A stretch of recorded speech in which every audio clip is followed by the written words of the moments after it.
할렐루야, 주님을 찬양합니다. 참 좋은 봄날입니다. 앞에 꽃도 너무 좋지요.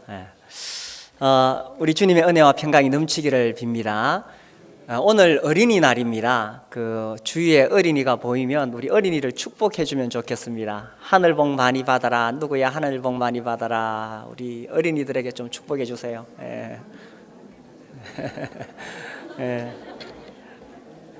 예, 우리 어린이들은 우리의 미래입니다. 그런데 우리가 동영상에서 봤듯이 정말 큰 위험에 노출되어 살아가고 있습니다. 그래서 우리가 더 아끼고 사랑하고 또 기도해 줘야 되겠지요. 제가 질문을 하나 하겠습니다. 이 세상에 사는 동안에 우리가 천국을 경험할 수 있는 곳이 어디겠습니까? 예, 가정. 예, 그렇죠. 가정과 교회입니다. 제가 다시 질문하겠습니다. 이 세상에 살면서 우리가 지옥을 경험할 수 있는 곳이 어디겠습니까? 예, 이 가정이 정말 하나님의 은혜가 넘치면 천국이 따로 없습니다. 야, 여기가 천국이구나. 그런데 이 가정에 하나님의 은혜가 떠나면은 지옥이 따로 없습니다. 차라리 혼자 사는 게 낫죠, 그죠? 하나님은 우리에게 지옥을 체험하라고 가정을 주셨겠어요? 천국을 체험하라고 주셨겠어요? 그래서 우리가 어떻게 천국과 같은 가정을 이룰 수 있느냐? 정말 하나님의 은혜가 우리에게 필요하고 또 우리가 이 성경적인 그런 교회를 세워야 되겠죠. 가정을 세워야 되겠죠. 오늘 이 짧은 1시간 동안에 이 가정의 모든 것을 다 이야기할 수는 없겠지만 제가 좀 중요한 부분들을 말씀드리려고 합니다. 이 결혼하기 전에 우리가 가정을 어떻게 볼 것인가, 또 결혼한 후에는 어떻게 볼 것인가. 뭐 이 시간에 그것을 다 이야기할 수 없지만 저는 오늘 이 시편 본문이 참 아름다운 가정의 모습을 잘 보여주고 있다고 생각합니다. 특별히 이 3절이 참 아름답죠. 내 집 안방에 있는 내 아내는 결실한 포도나무 같으며 내 식탁에 둘러앉은 자식들은 어린 감람나무 같으리로다. 누가 이런 복을 받습니까? 여호와를 경외하는 자는 이같이 복을 얻으리로다. 우리가 하나님을 경외하면 이런 가정의 복을 누릴 수 있다는 것입니다. 먼저 백설공주 이야기를 좀 할까요? 이 백설공주가 왕비가 준 독사과를 먹고 정신을 잃었습니다. 유리관에 넣었습니다. 백마를 탄 왕자님이 나타났습니다. 그리고 그 유리관에 들어있는 백설공주를 이제 병사들 시켜서 메고 가다가 그만 한 병사가 돌불에 걸려 넘어지면서 유리관에 덜컥했죠. 그러면서 목에 걸려있던 독사과가 탁 튀어나와서 백설공주가 살아났습니다. 눈을 뜬 백설공주는 왕자님을 보고 첫눈에 반했습니다. 그래서 백마를 탄 왕자님과 백설공주님은 왕궁에 돌아가서 결혼을 성대한 결혼식 화려하게 올렸습니다. 그리고 그 둘은 행복하게 살았더라. 이렇게 끝이 납니다. 그러면 과연 이 백마를 탄 왕자님은 언제 올까요? 그리고 이 백마를 탄 왕자님은 언제 백설공주를 만날 수가 있을까요? 제가 이 결혼에 대한 어떤 분의 강의를 듣다가 그분 이렇게 이야기하시더라고요. 자매들에게, 처녀 자매들에게 백마를 탄 왕자님이 어디 없냐? 백마를 탄 왕자님은 말 타고 오다가 말에서 떨어져 죽었다. 환상이라는 거죠. 백설공주님이 어디 있느냐? 독사가 먹고 영영 깨어나지 못했다. 그런 환상을 깨라는 것입니다. 그래서 결혼을 앞둔 우리 청년들이 영화에 나오는 그런 환상적인 로맨스를 꿈꾸면서 그런 결혼을 기대하고 있다면 영영 결혼하지 못할 수도 있다는 것입니다. 영화는 영화일 뿐, 소설은 소설일 뿐이죠. 그래도 뭐 그 정도까지는 아니더라도 그래도 최소한 뭐 내가 결혼할 사람이 좀 직장은 든든해야 되지 않겠느냐. 직장은 좀 있어야 되지 않겠느냐. 그렇죠. 직장이 있어야 됩니다. 그리고 또 뭐 공부도 뭐 이 정도는 해야 되지 않겠느냐. 내가 공부를 이만큼 했으니까 그 사람도 공부를 이만큼 해야 되지 않겠느냐. 또 그래도 집안이 믿는 집안이면 더 좋지 않겠느냐. 하나씩 늘어가기 시작합니다. 그리고 또 교회에서도 열심히 봉사하고 잘 섬기면 사람이면 안 되겠느냐. 뭐 이렇게 자꾸 조건이 늘어가기 시작합니다. 근데 결정적으로 속에서 선을 보면 내가 생각하던 사람이 아니다 하면서 헤어지는 경우를 종종 봅니다. 결국 이 필이 안 온다는 거죠. 제가 청년 때만 해도 중매를 하면 거의 제가 생각하기에 90% 이상 거의 다 됐습니다. 90% 이상. 그건 이제 결혼의 조건이 그만큼 복잡하지 않았기 때문이고, 또 중매하는 어른들을 존중하기 때문에 그분들이 소개하면은 거의 다 받아들이는 분위기였습니다. 근데 이제 요즘은 이제 점점 이런 것들이 쉽지 않게 되면서 정말 저는 우리 청년들에게 정말 결혼에 대해서 좀 더 적극적인 자세가 되기를 바라는 마음이 있습니다. 지금 인구가 한 60억 됩니까? 그 60억 인구 중에 내가 기대하고 있는 그런 사람이 어디 있겠느냐? 그래서 백마를 탄 왕자님 없습니다. 그리고 백설공주님 없습니다. 나한테 맞는 사람하고 결혼하는 것이 아니고, 그렇다고 제 이야기를 극단적으로 듣지는 마십시오. 아무 조건도 필요 없다 그런 뜻은 아닙니다. 기본적인 상식선 위에서 제가 지금 말씀드리는 것입니다. 나한테 맞는 사람을 찾으려 그러면 평생을 못 만날 수도 있습니다. 그러나 내가 좀 더 부서지고 깨어져서 그 사람과 맞추겠다. 결혼은 살아가면서 함께 맞추는 것입니다. 하나님께서 이제 우리를 구원하셨어요. 구원받은 사람에게서 가장 중요한 게 뭡니까? 구원을 받으면, 죄사함을 받으면 그 다음에는 성화의 삶입니다. 점점 예수님을 닮아가는 성화를 이루는 것이 구원받은 사람에게 가장 중요한 거죠. 내가 예수님의 피로 죄 용서받았다는 것은 시작일 뿐입니다. 시작. 그 다음에는 성화가 이루어져야 됩니다. 성화가 이루어지려면 내가 부서지고 깨져야 돼요. 내 자존심이 깨져야 돼요. 근데 그게 제일 잘 일어나는 것이 어디냐? 가정입니다. 결혼 생활을 할 때에 비로소 자기가 부서지고 깨지는 것을 경험하게 됩니다. 같이 살면서 그때 부서지고 깨지는 거예요. 그래서 결혼을 한 사람들이 그래도 더 부드럽습니다. 왜냐하면 워낙 깨졌기 때문에. 그래서 이것이 신앙생활이라는 거예요. 신앙생활. 그래서 이 결혼하기 전에 어떤 백마를 탄 왕자님, 백설공주님 그런 오해, 그런 어떤 그 기대보다는 좀 더 현실성이 필요하다는 거죠. 그리고요, 나는 그만한 조건을 가진 사람을 찾고 있는데 과연 나는 그런 조건을 가지고 있느냐? 자기를 알아야 됩니다. 자기를 알아야 돼요. 나는 그럼 그만한 조건이 있느냐? 그래서 자기를 알고 겸손하게 정말 주님이 인도하시는 사람하고 내가 결혼을 하겠습니다. 그리고요, 결혼을 잘하려면 하나님한테 잘 보여야 됩니다. 하나님한테. 그래서 얘가 예수님을 믿고 정말 주님 앞에서 성장해가고 내 성품이 주님 앞에서 다듬어져 가게 되고, 또 교회에서도 열심히 봉사하고, 사람들이 알아주든지 안 알아주든지 상관없어요. 주님한테 잘 보이면 돼요. 주님한테 잘 보이면 주님이 내 수준에 맞는 사람을 붙여주시는 거예요.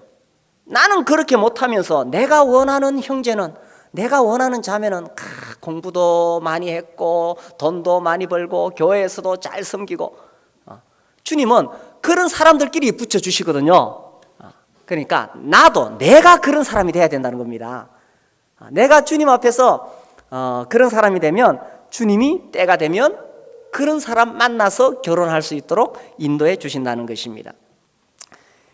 처음부터 우리가 구원을 받았다는 것은 인생의 목적 자체가 달라졌다는 거예요. 죄가 뭐냐? 죄는 내가 주인 된 게 죄죠. 내가 주인 된 거. 그럼 구원은 뭐냐?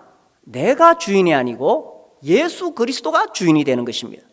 그래서 삶의 목적도 구원받기 전에는 나의 영광을 위해 살아가는 것이 삶의 목적이었습니다.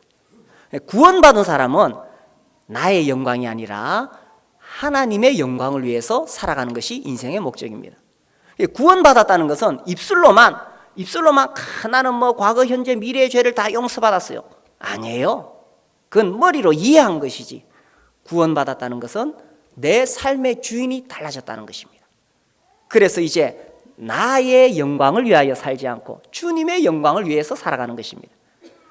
결혼도 마찬가지죠. 너희는 먹든지 마시든지 무엇을 하든지 하나님의 영광을 위하여 하라. 결혼을 하든지 돈을 벌든지 뭐 무엇을 하든지 간에 하나님의 영광을 위하여 하라. 그래서 기본적으로 하나님 앞에서 나 이런 가치관이 분명하면요, 그렇게 복잡하고 어렵지 않습니다. 그런데 이게 내 근본적인 삶의 목적이 흔들리면 모든 것이 다 복잡하고 혼란스러워요. 인생은 단순한 것입니다. 하나님이 나를 구원하셨고 나는 주님의 영광을 위해 살다가 이 복음 전하고 섬기고 살다가 주님 오시면 만나서 주님 나라에서 영원토록 주님 섬기는 거 단순한 것입니다.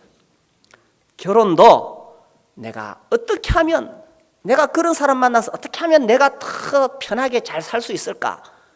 이게 아니고 내가 그 사람 만나서 가정을 이루어서 더 주님을 잘 섬길 수 있느냐, 이런 관점에서 보면 매우 단순합니다.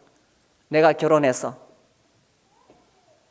참 내가 결혼할 그 자매는 손님들 치르는 것을 참 부담스러워하지 않고 기쁘게 생각해서, 그래서 우리 집에는 늘 손님들이 와서 묵고, 또 마음의 위로가 필요한 사람, 또 쉼이 필요한 사람, 그런 또 이 왔다 갔다 하는 청년들 우리 집에 와서 아내가 해주는 음식 먹고 거기서 쉴 수 있고, 단순한 거예요.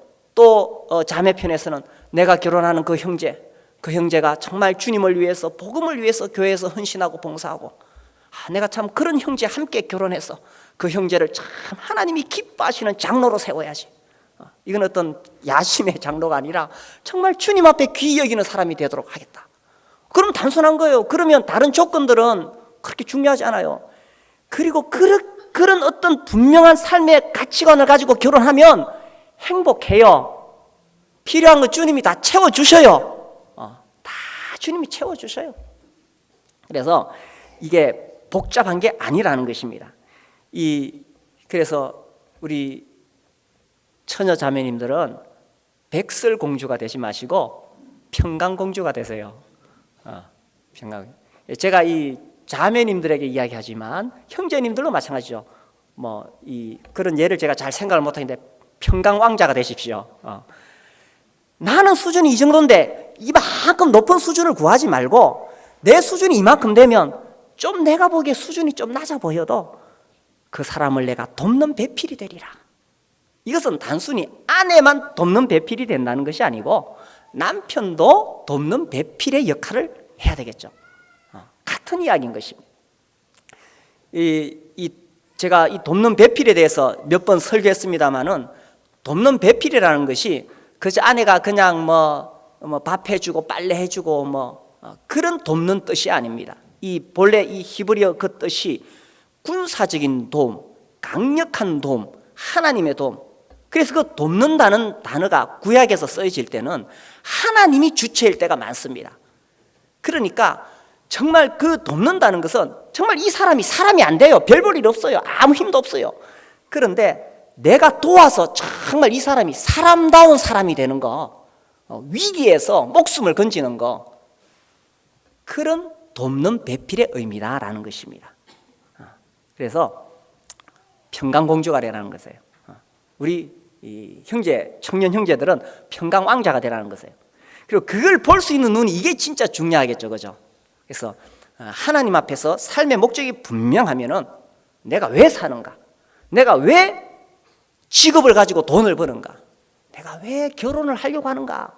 삶의 목적이 분명하면 모든 것이 단순해지는데, 삶의 목적이, 구원받은 사람이 이 구원의 목적을 깨닫지 못하면 모든 게 혼란스러워요.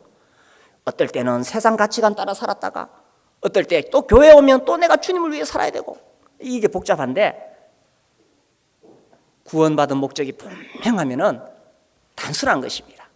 그래서 우리 청년들 평강공주가 되시고 평강왕자가 되시길 바랍니다.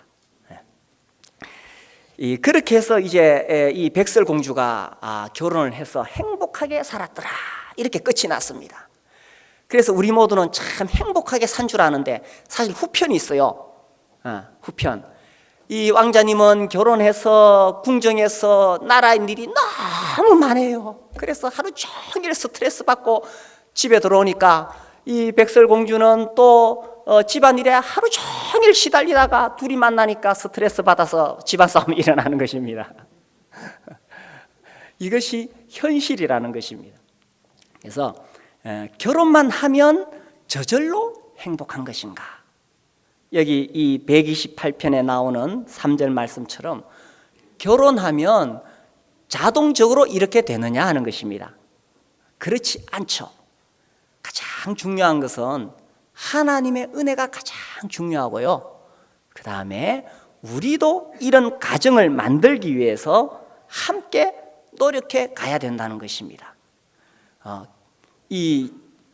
20년 이상, 30년 이상 이렇게 서로 다르게 살아온 사람들이 한 가정을 이루었는데, 특히 30년 이상 따로 살던 사람들이 둘이 만나서 가정을 이루었을 때 이게 서로 맞질 않아요. 맞지 않는 게 당연한 것입니다. 그런데 내가 생각하는 것처럼 그 사람이 그렇게 되어지기를 바라니까, 그러니까 갈등이 오고 어려움이 오는 것입니다. 그래서 결혼하면 그냥 행복한 것이 아닙니다. 서로 간에 갈등이 있고 싸움이 있고, 그렇게 하면서 부서지고 깨어지고, 그러면서 성화가 되어지고, 그러면서 행복이 무엇인가를 조금씩 경험하게 된다는 것입니다. 세상에 이런 말이 있습니다. 결혼은 해도 후회하고 안 해도 후회한다. 그런 말 들어보셨어요? 사실입니까? 아닙니다. 그리스도인은 결혼을 안 해도 행복하고 결혼을 해도 행복한 것입니다. 아멘이십니까? 우리 그리스도인은 어떤 환경이나 조건에 의해서 움직이는 사람들이 아니라는 것입니다. 결혼하기 전에 행복한 사람이 결혼하고 나서도 행복합니다. 나는 지금 결혼 안 해서 참 불행해. 결혼하면 행복할 거야. 그 사람은 결혼해도 행복하지 않습니다. 반대로 나는 지금 결혼은 안 했지만 나는 주님 안에서 기쁘고 행복해. 그 사람은 결혼해도 행복한 것입니다. 그런데 제 경험을 보면 결혼하니까 더 행복하더라고요. 이 결혼을 통해서 주님을 배워가고 또 부서지고 깎여지면서, 그러면서 더 행복을 누리게 됩니다. 세상에 그런 가치관이 아니라 하나님이 정말 우리를 행복의 보금자리를 만들기 위해서 우리에게 가정을 허락하신 거예요. 그래서 이 가정이 얼마나 귀하고 소중한지 모릅니다. 가정이 없다면 우리가 어디서 쉴 수가 있겠어요? 가정이 있기 때문에 여기 와서 쉴 수 있고 여기서 재충전 받을 수 있고 얼마나 귀하고 아름다운지 모릅니다. 근데 그런 가정이 저절로 되는 것이 아니고 첫 번째는 하나님의 은혜예요. 여기 나오는 대로 여호와를 경외하는 자는 이같이 복을 얻으리로다. 내가 하나님을 경외하고 하나님께 그런 가정의 복을 구하고 여기서 오는 거예요. 그리고 뿐만 아니라 우리의 노력도 필요하다는 것입니다. 그래서 이 30년 이상 따로 떨어져 살아오던 사람들이 서로를 알아가고 이해하고 그렇게 해야 돼요. 근데 이게요, 하여튼 남자하고 여자는 달라요. 그래서 남자는 여자를 좀 이해해야 되고 여자는 남자를 좀 이해해야 돼요. 이 한 부부가 이제 TV를 보고 있었습니다. 드라마를 보는데 거기 나오는 어떤 이 사람이 아주 멋진 스카프를 딱 하고 있어요. 거기 나오는 어떤 여배우가. 그러니까 아내가 이야기했습니다. 야, 여보, 저 스카프 참 예쁘다. 무슨 뜻입니까? 그 남편이 참 예쁘네. 그게 아니고 사달라는 뜻이죠. 예. 그 이제 남편도 한참 보다가 여보, 저 여배우 참 예쁘다. 그럼 아내가 뭐라 할까요? 저 여자랑 같이 살아. 그냥 예쁘다고 말했을 뿐이에요. 이게 남자하고 여자는 다르다는 것입니다. 그렇기 때문에 서로가 알아가는 시간이 참 많이 필요하겠죠.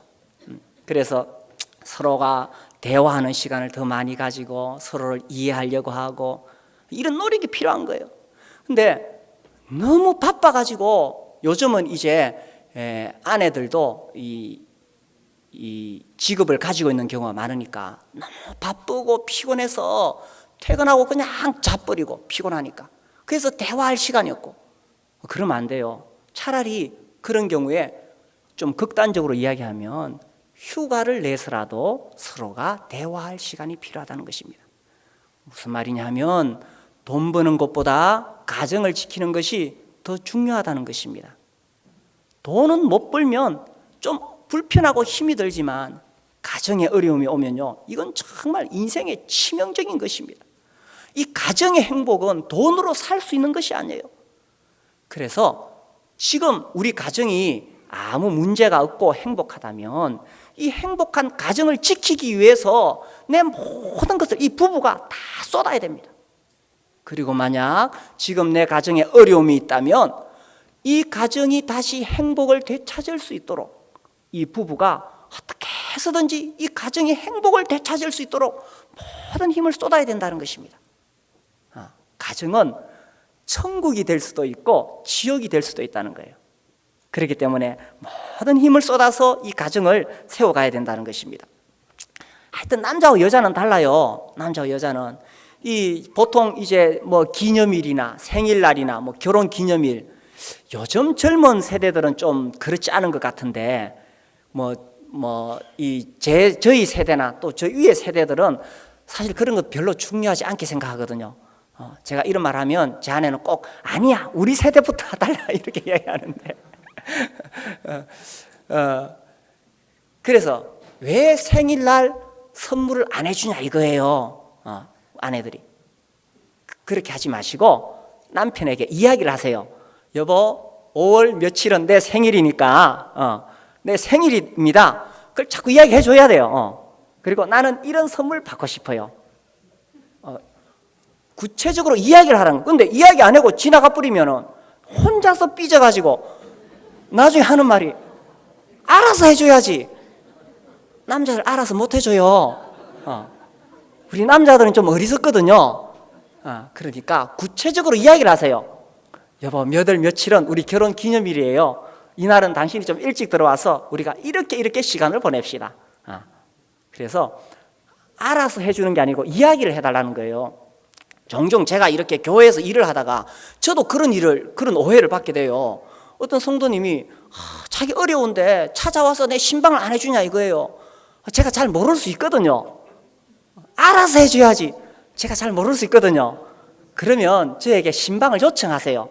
형제님, 제가 참 이런 어려움이 있는데 저희 집에 좀 와주세요. 그러면 제가 만사를 제치고 가죠.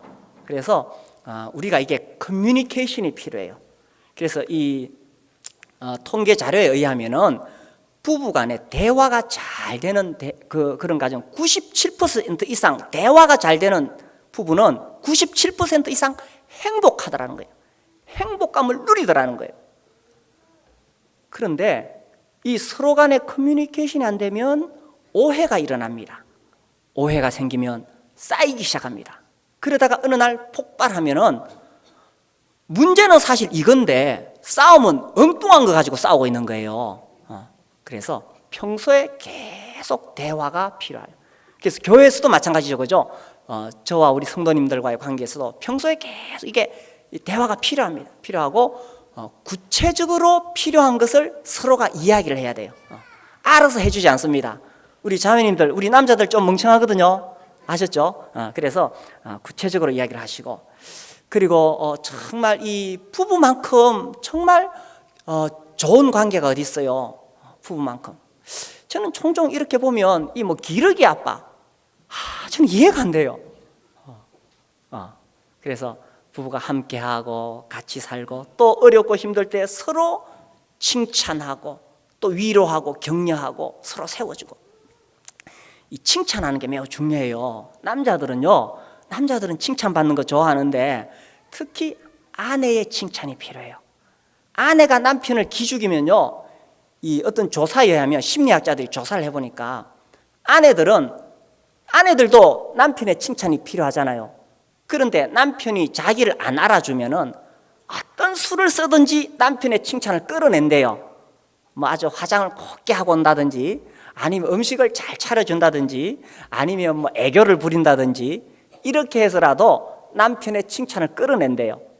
그런데 남편들은 어떠냐면 아내가 자기를 인정 안 해주면 아내의 인정 칭찬을 끌어낼 용기조차 가지지 못하고 주저앉는데요.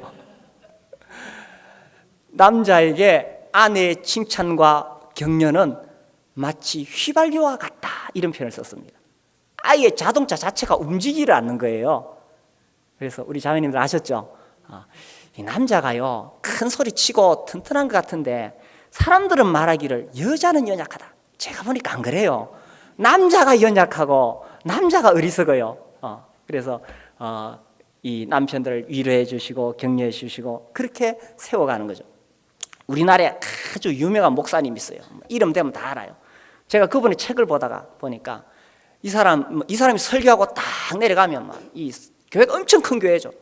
성도들이 전부 목사님 오늘 은혜 받았습니다, 뭐 감사합니다, 이야기하는데 집에 와가지고 이 목사님이 아내한테 묻는데요. 여보, 오늘 내 설교 어땠어? 아내가 대답을 안 한대요. 여보, 오늘 내 설교 어땠어? 꽁무니를 따라다니면서 묻는데요. 이 남자의 심리가 그렇다는 것입니다. 물론 제 아내는 아무 말 안 합니다, 제 설교에 대해서. 그리고 저도 뭐 아내의 평에 대해서 흔들리지 않습니다만은 어쨌든 이 서로의 칭찬과 격려가 필요하다는 것입니다. 그래서 서로가 그렇게 함께 가는 거예요. 이제 조금 세대적인 차이도 있을 수 있겠지만 사실 우리 문화가 가부장적인 문화잖아요. 그러다 보니까 이 남자 중심으로 돌아가는 세대였습니다. 남자 중심으로. 그리고 이제 아내나 어머니의 역할은 뭐 그냥 희죽 만드는 그런 문화 속에서 우리가 살아왔습니다. 근데 제가 요즘 세대를 보니까 또 거꾸로 되고 있어요. 요즘은 모든 것이 이 아내 중심으로 모계 사회로 돌아가고 있습니다. 그래가지고 아내 중심으로, 어머니 중심으로 이게 돌아가고 있어요. 자, 어느 것이 더 좋습니까? 어느 것이 더 좋습니까? 둘 다 안 좋죠. 성경적인 그런 성경 중심의 교회, 이 가정을 세워야 되겠죠. 성경 중심의 가정이라는 것은 남편이 아내를 사랑할 때에 그리스도께서 교회를 위하여 자기 몸을 주신 것처럼, 목숨을 버린 것처럼 그렇게 아내를 사랑하는 것이고, 또 아내가 남편을 대할 때는 교회가 그리스도에게 순종하듯이 그렇게 순종하는 것이고, 이것이 이 성경적인 부부 사이의 가정이겠죠. 그래서 어떤 집에는 남편이 다 결정해요. 아내하고 한마디 말도 없이 차도 사고 심지어 집도 사고, 그렇게 하면 안 되겠죠. 또 어떤 집에는 다 아내가 결정해요. 퇴근하고 오니까 이사 갔고 그래서 그게 아니라 아내가 정말 남편을 존중하고 또 남편은 정말 아내의 말에 귀를 기울이고, 그래서 이렇게 성경적인 가정을 세워가야 된다는 것입니다. 그렇게 할 때에 이 가정이 건강하고 행복하게 되겠죠. 어제 제가 그 인터넷에 이렇게 첫 화면에 보니까 가정의 만족도가 나오는데, 아내가 더 이 행복한 가정이 아내가 더 행복해 하겠어요, 남편이 더 행복해 하겠어요? 거기 보니까 남편이 느끼는 행복도가 70%, 아내가 느끼는 만족도가 60%. 그래서 이제 거기 분석은 뭐냐 하면 아직도 우리나라는 아내들이 더 일을 많이 한다 이런 거더라고요. 그러니까 아무래도 남편이 좀 더 편하니까 그렇다 이렇게 되어 있는데, 우리가 바라는 것은 아내도 100%, 남편도 100%. 그게 언제 가능하느냐? 여기 나오는 것처럼 여호와를 경외하는 자는 이같이 복을 얻으리로다.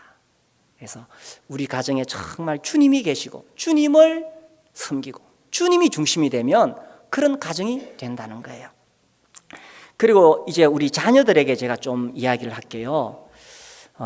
우리 자녀들에게 제가 이 부모의 마음을 대변하자면 제가 첫 번째로 이야기하고 싶은 건 이거예요. 우리 부모된 입장에서 우리 자녀들은 우리 부모에게 너무 소중한 존재라는 것입니다.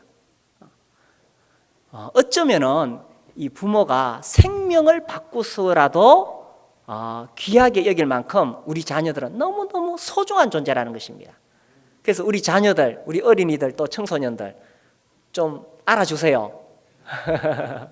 여러분은 우리에게 너무너무 소중한 존재다라는 것입니다. 좀 알아주세요, 우리 자녀들. 그리고 특히 이제 우리 사춘기에 있는 우리 자녀들, 우리 부모들은요, 우리 자녀들에게 정말 관심이 있고 또 대화도 나누고 싶고 함께 있고 싶어해요. 같이 음식도 먹고 싶어하고 정말 이 자녀들과 함께 하고 싶어해요. 특히 우리 사춘기에 있는 자녀들, 이런 부모님의 마음을 좀 알아주세요. 좀 알아주세요. 그래서 우리 부모님이 나를 참 귀하게 생각하고 있구나, 나하고 같이 놀고 싶어 하시는구나, 그걸 좀 알아주시고. 그런데 우리 부모가 또 완전하지 않다는 것을 또 이해해 주기를 바라요. 우리 부모가요, 자녀들을 너무너무 사랑하지만 이 사랑의 표현을 잘 못해요. 기껏 어떻게 표현하는지 알아요? 잔소리 하는 거예요. 잔소리. 마음은 사랑하는데 이걸 표현을 어떻게 하느냐? 잔소리 하는 거예요. 휴대폰 그만 끄라, 인터넷 그만 끄라, 게임 그만해라. 그게 마음은 사랑인데 표현은 그렇게밖에 못하는 거예요. 그리고 때로는 이 부모가 감정을 조절하지 못해가지고 막 화도 내고 소리도 질러요. 여기 우리 특히 이 성장한 중학생, 고등학생 자녀들, 우리 부모들이요, 성품이 완전하지 못해요. 우리가 완전하지 못합니다. 완전하지 못하기 때문에 마음은 사랑인데 표현은 그렇게밖에 할 수 없다는 것을 우리 자녀들이 좀 이해를 해주기 바라요. 그리고 우리 마음 같아서는 우리 자녀들이 원하는 거 다 사주고 싶어요. 그런데 우리 부모가 가지고 있는 돈도 제한되어 있다는 거예요. 이거 돈만 있으면 원하는 거 다 사주죠. 요새 인터넷에 떠도는 글 중에 그런 거 있던데, 그 순금 페라리 599 GTB, 그게 뭐죠? 하여튼 순금으로 입힌 페라리 승용차. 그 아랍의 석유왕이 아들을 베를린에 유학을 보냈어요. 그리고 선물로 순금 페라리를 하나 사줬어요. 근데 그걸 타고 이제 등하교를 하는데 이 아들이 아버지한테 메일을 보냈습니다. 아버지께, 베를린은 정말 멋진 곳이에요. 사람들도 좋고 정말 마음에 들어요. 하지만 아버지, 교수님들이나 친구들이 기차를 타고 다니는데 저 혼자 순금 페라리 599 GTB를 타고 학교에 등교하는 게 표현하자면 약간 쪽팔려요. 이렇게 메일을 보냈어요. 그러니까 나의 사랑하는 아들에게 답장이 왔어요. 방금 너의 계좌로 2,000불, 우리 돈으로 200억을 송금했단다. 우리 집안 이름에 먹칠하지 말고 가서 너도 기차 한 대 사려무나.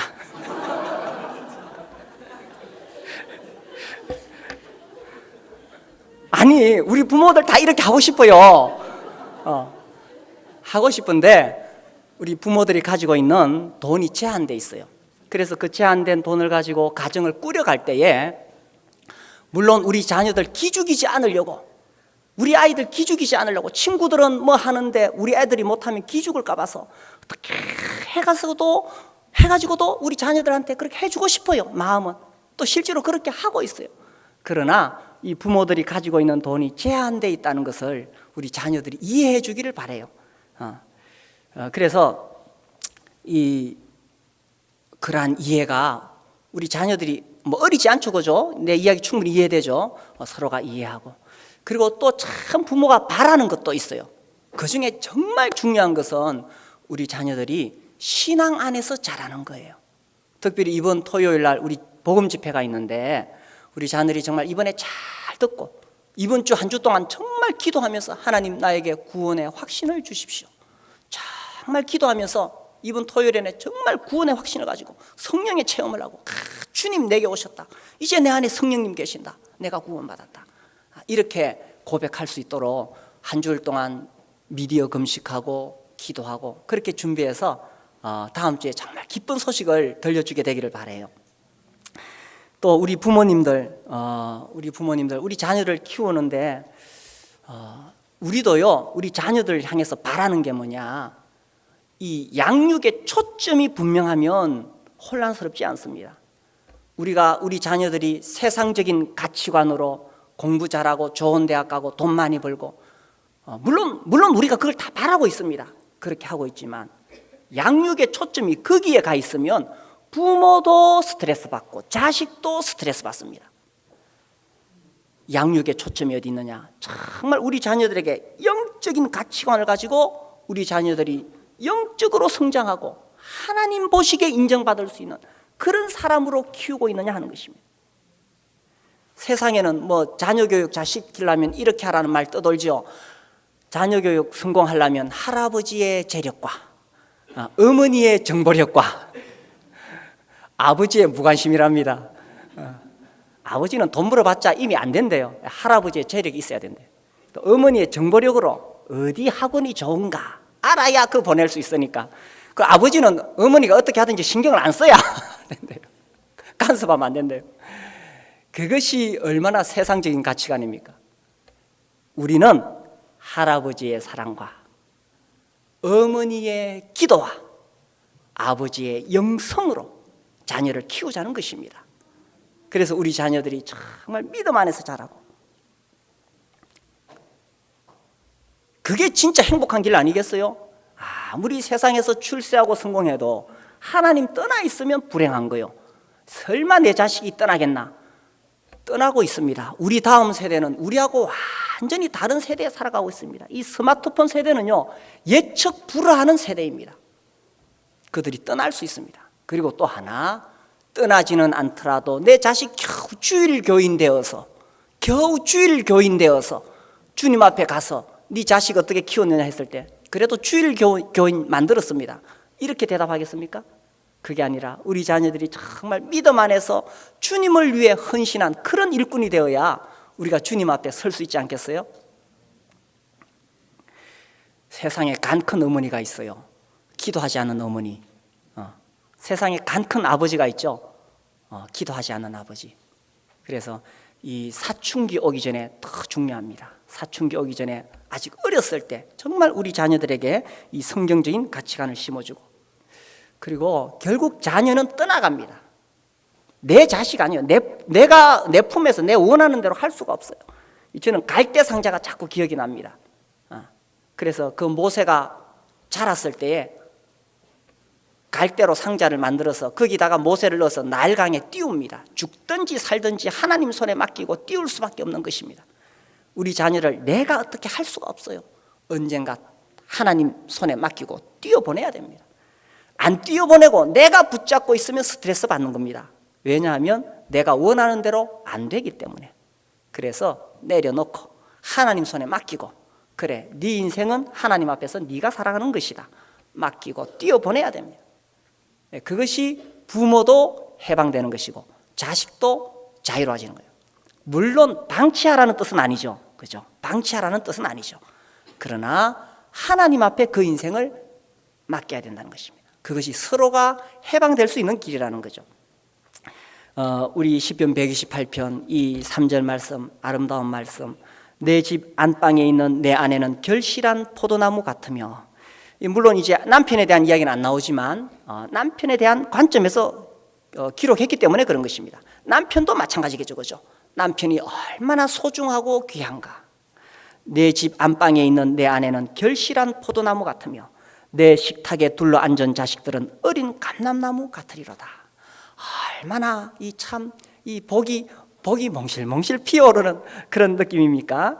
여호와를 경외하는 자는 이같이 복을 얻으리로다. 여호와께서 시온에서 내게 복을 주실지어다.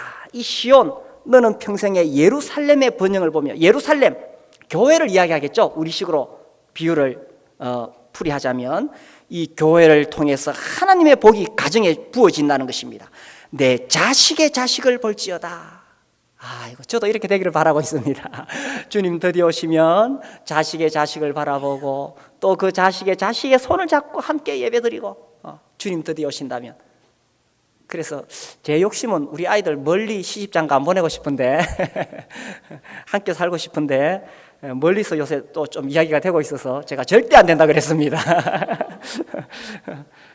내 자식의 자식을 볼지어다. 이스라엘에게 평강이 있을지로다. 이게 행복이겠죠.